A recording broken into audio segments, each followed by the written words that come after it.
नमस्कार दर्शक बंधु आज वीडियो कर कारण अच्छे एवं जानते दिवाली रे गोटे ऑडियो मूवी आसबार लड़ई जोटा आप समस्त एक्साइटेड थे मुझे बहुत एक्साइटेड थी। ट्रेलर टी बहुत भल भाव होती कारण गोटे किसी नुआ जिनस को से बड़ बड़दार देखा जाऊे किंतु ए स्टारकास्ट थे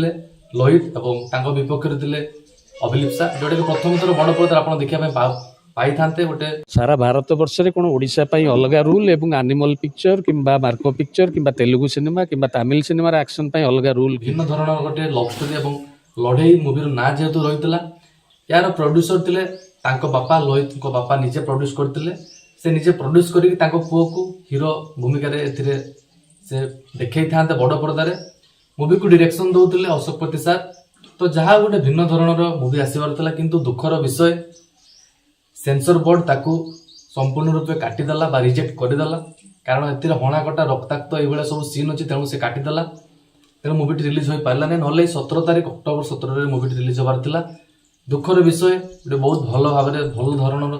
मूवी आसवाक जाऊँगी। तो सही समय जब आम सेंसर बोर्ड सपोर्ट न कर मूवी केमती आगक बढ़ो मु तो पूरा ट्रेलर देखी पूरा एक्साइटेड होती देखा जाइए चैलेंज और चारिधाम से समय मूवीर ट्रेलर आसीला ट्रेलर तो नुह टीजर आसाला से टीजर देखिक हल बहुत भल भाव लगुला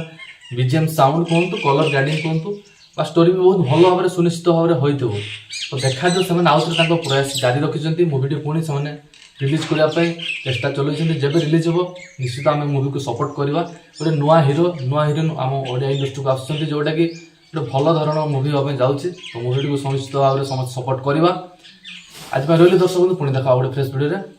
नमस्कार।